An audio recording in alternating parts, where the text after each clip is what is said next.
Hi guys! Nagbabalik nga pala ang aking pagbablog.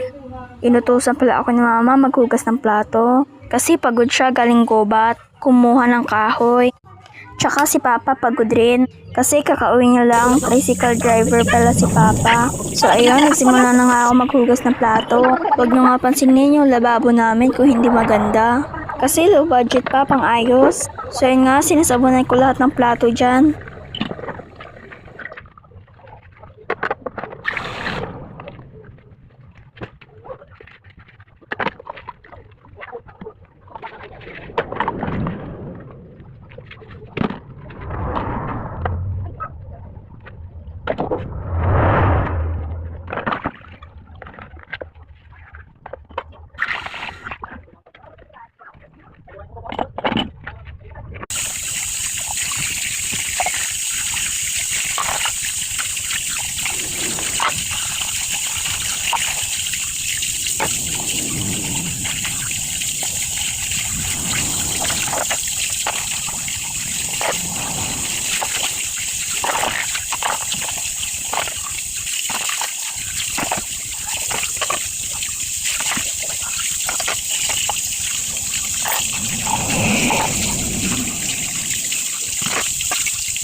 Natapos na ako sa pagbabanlaw. So nilagay ko na pala mga plato sa lagayan para matapos na rin.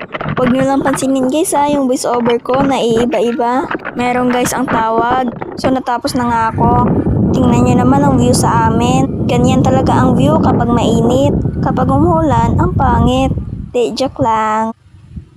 So ayan guys, papunta na pala ako sa pupuntahan ko. Mapapansin nyo maraming mga tanim. Ganyan po talaga yung mga tao dito sa amin na hilig mo tanim-tanim. So ayan, tatawid na pala ako. Binilisan ko na lang kasi may kotse. Baka mabangga pa ako. Di, joke lang. So kahit dyan nga, merong mga tanim. Alam nyo, di talaga maiwasan ang walang tanim dito sa amin banda. So dyan pala banda, maraming mga puno ng sagi. So nilibot ko pala kayo sa mga pananim na hindi naman sa akin. Di, joke lang. Hindi talaga sa akin yan. Hanggang sa dulo pa nga yan, kaso hindi ko na binidyohan. Baka makita tayo ng may-ari. Sabihin, kinukuha natin. Joke lang. So ulit na nga tayo. Ayan na nga, ganda ng view sa amin. Tapos yung daon ng kamote, feel ko meron ng laman. Ewan ko. Tapos ayan din, puno ng patsoka. Tapos merong mga palayan. Ganda talaga guys, no? Tapos mapapansin nyo dyan, merong mga malunggay. Tingnan nyo naman ang sunset, ang ganda.